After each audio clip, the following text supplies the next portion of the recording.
Good morning, dear students. Jai Shri Krishna. In the last video, we discussed about the globalization, right? એટલે કે આપણે લિબરલાઇઝેશન અને globalisation એ બે topic complete કર્યા હતા. આઈ હોપ સો કે તમને અન્ડરસ્ટુડ હશે, તમને નેમ પરથી યાદ રખાવ્યું હતું. હવે આજે આપણે થર્ડ ટોપિક એટલે પ્રાઇવેટાઇઝેશન સ્ટાર્ટ કરવાના છે. Most important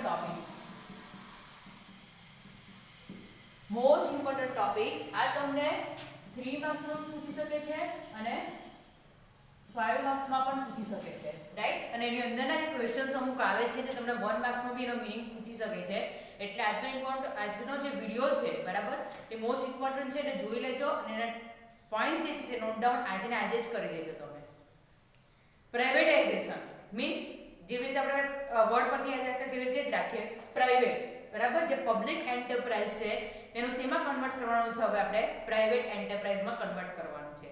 it is known as the privatisation, right?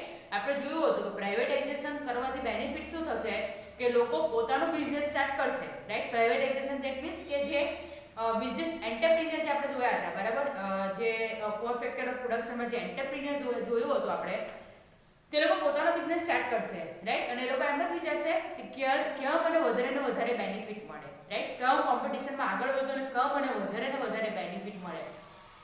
એને જે બેનિફિટ મળવાનો છે તે ડાયરેક્ટલી ઇનડાયરેક્ટલી કોને ઇમ્પેક્ટ કરવાનો છે?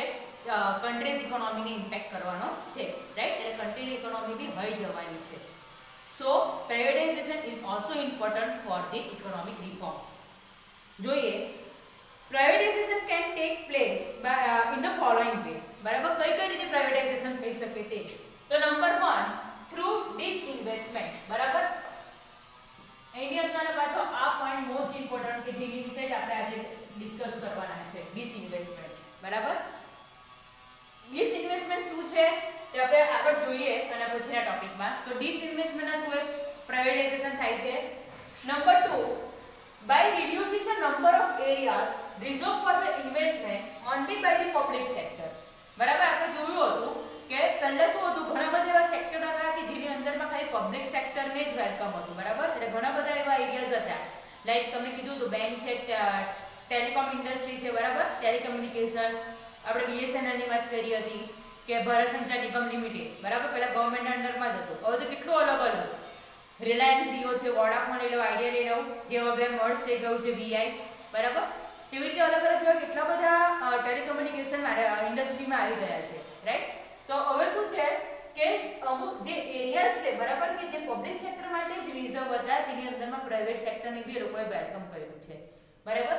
ખાલી 30 સેક્ટર કે જે આપણે આગળ બી ડિસ્કસ કર્યા હતા અને આજે બી ડિસ્કસ કરવાના છે કે 3 સેક્ટરમાં જ પબ્લિક સેક્ટર જોવા મળે છે, બાકી બધામાં આપણને પ્રાઇવેટ સેક્ટરનું ઇન્ટરફિયરન્સ જોવા મળે છે. Number 3, by establishing PPP, that means public private partnership business, બરાબર. તમને BA માં આવી જ કેવું છે, right? Public private partnership business એટલે કે પબ્લિક પ્રાઇવેટ પાર્ટનરશિપ, રાઈટ? નામ પરથી જ આપણને ખબર પડે છે કે અમુક લાઈક 51% કરતાં વધારે છે ગવર્નમેન્ટના હોય ને અમુક છે પ્રાઇવેટના હોય, બરાબર. તે બેનું પાર્ટનરશિપ કરીને બિઝનેસ એસ્ટાબ્લિશમેન્ટ કરવાનું છે. એટલે પ્રાઇવેટના બી બેનિફિટ મળે અને પબ્લિક કંપનીના એટલે ગવર્નમેન્ટના બી બેનિફિટ મળે. તો આ 3 રીતે પ્રાઇવેટાઇઝેશન થઈ શકે છે. આનો ફૂલ ફોર્મ યાદ રાખજો, PPP business that is public private partnership business, બરાબર. 1 માર્કમાં કદાચ તમને પૂછી શકે. આ જે 3 પોઈન્ટ છે કે from which way the privatization is done, તો આ ક્વેશ્ચન તમને 2 માર્ક્સ ની અંદર કે 1 માર્ક્સ ની અંદર બી પૂછી શકે છે. તો આ 3 પોઈન્ટ તમારે એની અંદરમાં ડિસ્ક્રાઇબ કરવાના રહેશે. Now we show the meaning of disinvestment, જે આપણે ફર્સ્ટ પોઈન્ટ જોયો, બરાબર. આ જ તમને પ્રાઇવેટાઇઝેશનમાં મેઇન છે. Meaning of disinvestment, meaning 1 mark માટે important, right? Disinvestment is a process where the state reduces its share of investment in a public sector, public enterprise, બરાબર. એના જે શેર છે, બરાબર, તે શું કરશે? રિડ્યુસ કરશે or draws back its share or its investment completely by selling its share to the private sector. શું કરશે? પોતાના શેર જે છે, બરાબર, એની અંદર એનું ઇન્વેસ્ટમેન્ટ રિડ્યુસ કરશે રાઈટ, એટલે કે 100% એનું ઇન્વેસ્ટમેન્ટ હતું તેની જગ્યા પર એ 51% જેટલું એનું ઇન્વેસ્ટમેન્ટ કરી દેશે. આપણે જે ડિસઇન્વેસ્ટમેન્ટ પોઈન્ટ છે તેની અંદર આપણે આગળ ડિસ્કસ કરવાના છે અહીંયા, રાઈટ. અને અથવા તો એ શું કરશે કે એના પોતાના 100% જે શેર છે તે કોને સેલ કરી દેશે, એ પ્રાઇવેટ એન્ટરપ્રાઇઝને શેર કરી દેશે. બરાબર, પ્રાઇવેટ એન્ટરપ્રાઇઝને શેર કરી દેશે. બધી આખી પોતાની જે કંપની છે, બરાબર, એ કોને સેલ કરી દેશે, પ્રાઇવેટ સેક્ટરને શેર કરી દેશે. એટલે પોતે જે ઇન્વેસ્ટમેન્ટ કરેલું છે તેને પાછું લઈ લે છે. બરાબર, પોતે જે ઇન્વેસ્ટમેન્ટ કરેલું છે એને પાછું લઈ લે છે. એને શું કહેવાશે, ડિસઇન્વેસ્ટમેન્ટ. ઇન્વેસ્ટમેન્ટનું ઓપોઝિટ, કે પહેલા ગવર્નમેન્ટે ઇન્વેસ્ટમેન્ટ કર્યું હતું, હવે એને કાં તો હાફ પાછું લઈ લે છે અથવા તો ફૂલ્લી પાછું લઈ લે છે. બરાબર, કેવી રીતે, એના શેર પ્રાઇવેટ સેક્ટરને સેલ કરીને. It is known as the disinvestment. Point બરાબર યાદ રાખજો. બરાબર, બીકોઝ ઘણાને પ્રોબ્લેમ્સ પડે છે ડિસઇન્વેસ્ટમેન્ટનો મીનિંગ લખવામાં. જો તમને નહીં ખબર પડે હજુ બી તો પૂછી લેજો તમે કે ડિસઇન્વેસ્ટમેન્ટ તમે સમજાવો એમ પૂછી લેજો તમે કોલ કરીને, રાઈટ, તો હું સમજાવી દઈશ. કારણ કે આગળ પણ અમે જોયું છે કે એક્ઝામમાં લખે છે તો ડિસઇન્વેસ્ટમેન્ટ એમ કદાચ સમજ પડી જાય પણ લખવામાં પ્રોબ્લેમ આવે છે. સો તમને એટલે તમને સમજાવવું છે કે ઇન્વેસ્ટમેન્ટનું ઓપોઝિટ ડિસઇન્વેસ્ટમેન્ટ, એવી રીતે સમજાવું છું. આગળ આવ્યું છે બુકમાં, thus the process by which the state disinvests from the public enterprise is called the disinvestment. Public સેક્ટરમાંથી ડિસઇન્વેસ્ટ કરશે એને શું કહેવાશે, ડિસઇન્વેસ્ટમેન્ટ કહેવાશે. બરાબર, પબ્લિક સેક્ટર એટલે કે ગવર્નમેન્ટ. બરાબર, પબ્લિક એટલે ગવર્નમેન્ટ અને પ્રાઇવેટ એટલે જે પ્રાઇવેટ ઇન્ડિવિડ્યુઅલ એન્ટરપ્રાઇઝ આવે તેનું. હવે આપણે જોવાની છે પ્રોસેસ ઓફ ડિસઇન્વેસ્ટમેન્ટ. બરાબર, what do you mean by disinvestment? Explain its process. આખો ક્વેશ્ચન જે છે તે તમને 3 માર્ક્સ ની અંદર પૂછી શકે. બરાબર, what do you mean by disinvestment and explain its process. તે આખો ક્વેશ્ચન તમને 3 માર્ક્સ ની અંદરમાં પૂછી શકે. તો તમારે ડિસઇન્વેસ્ટમેન્ટ નો મીનિંગ અને હવે જે પ્રોસેસ કહું છું 4 પોઈન્ટ્સ તે લખવાના છે. તો number 1, cell or the share. બરાબર, શું કરશે, પોતાના બધા શેર છે તે કોને સેલ કરી દેશે, પ્રાઇવેટ સેક્ટર. કોને સેલ કરી દેશે, પ્રાઇવેટ સેક્ટર. જોઈએ, sell all the share of the state in a public enterprise to the private sector, which is called complete disinvestment. અને શું કહેવાશે, complete disinvestment. બરાબર, પોતાના 100 શેર કોને સેલ કરી દેશે, પ્રાઇવેટ સેક્ટરને સેલ કરી દેશે. એટલે શું કરું, કમ્પ્લીટલી આખી કંપની જ આપી દીધી. It is known as the complete disinvestment. Sell some of the share. બરાબર, complete disinvestment એટલે 100% શેર. યાદ રાખજો, complete disinvestment એટલે 100% શેર. હવે જોઈએ આપણે some of the share એટલે કે sell some of the share of the state in public enterprise to the private. બરાબર, private sector. For example, 29% or 49%, which is called the partial disinvestment. બરાબર, અને શું કહેવાશે, આનું બીજું નામ છે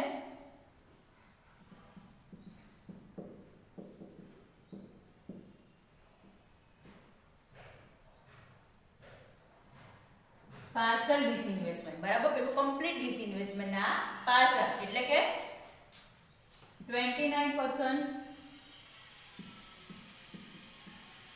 49%,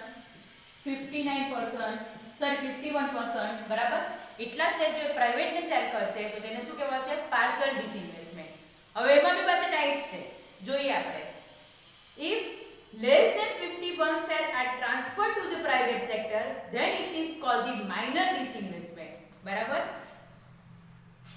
less than 51% જો એ સેલ કરશે તેને શું કહેવાશે, minor disinvestment. Right, less than 51% એટલે કે 49%, 35% એવા જો પ્રાઇવેટ કંપનીને સેલ કરશે તો એને કહેવાશે minor disinvestment. And if more than 51% are transferred to the private sector, right, 51% કરતા વધારે જો સેલ કરશે તો તેને શું કહેવાશે, major disinvestment.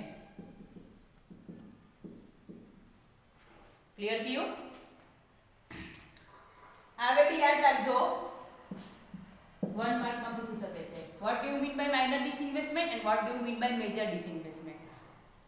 Besides owning public enterprise, this state also has some over certain areas of disinvestment.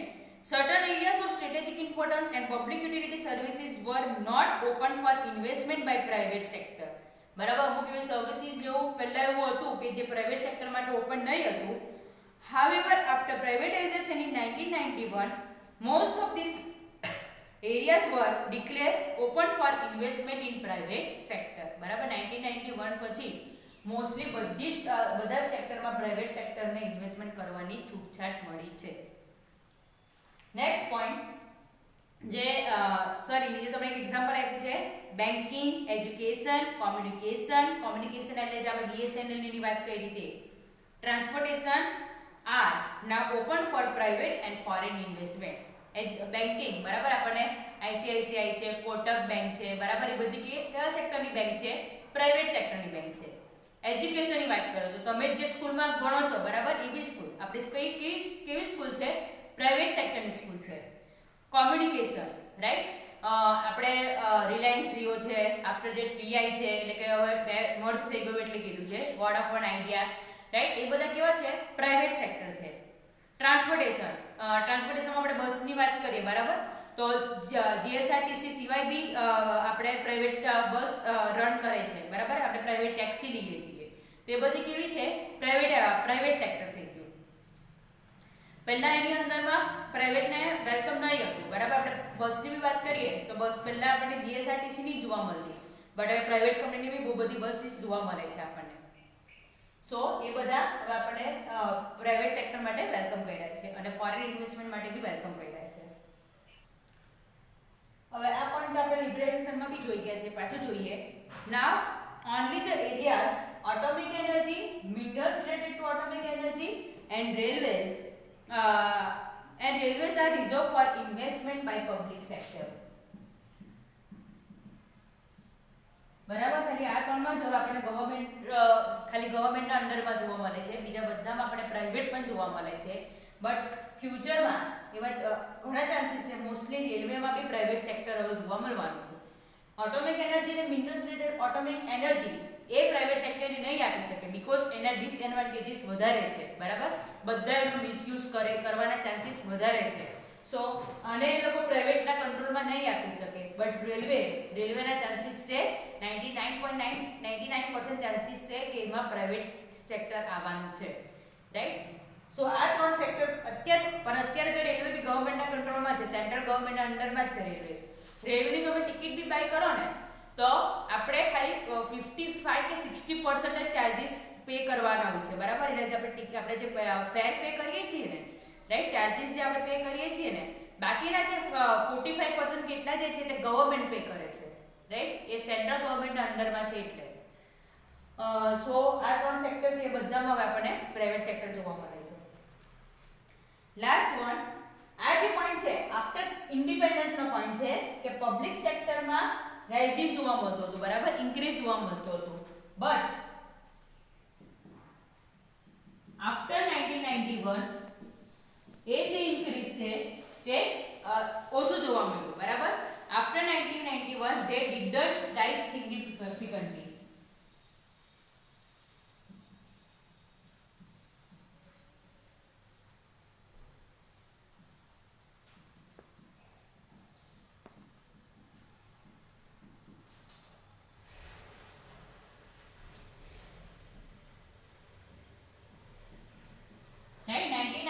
પછી એટલું ઝડપથી પબ્લિક સેક્ટર જોવા નથી મળતું બીકોઝ ઘણા બધા સેક્ટરમાં આપણે પ્રાઇવેટ સેક્ટરને વેલકમ કર્યું.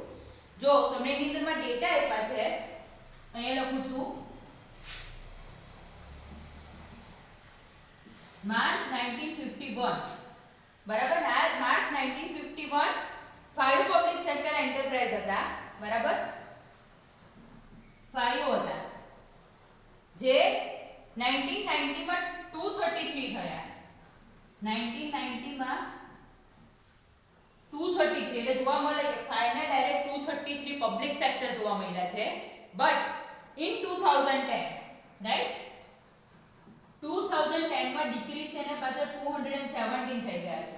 બરાબર 2010 માં ડિક્રીઝ થઈને પાછા કેટલા થઈ ગયા છે 217. બુકની અંદર માં આપ્યું છે, અંડરલાઈન કરી રાખજો.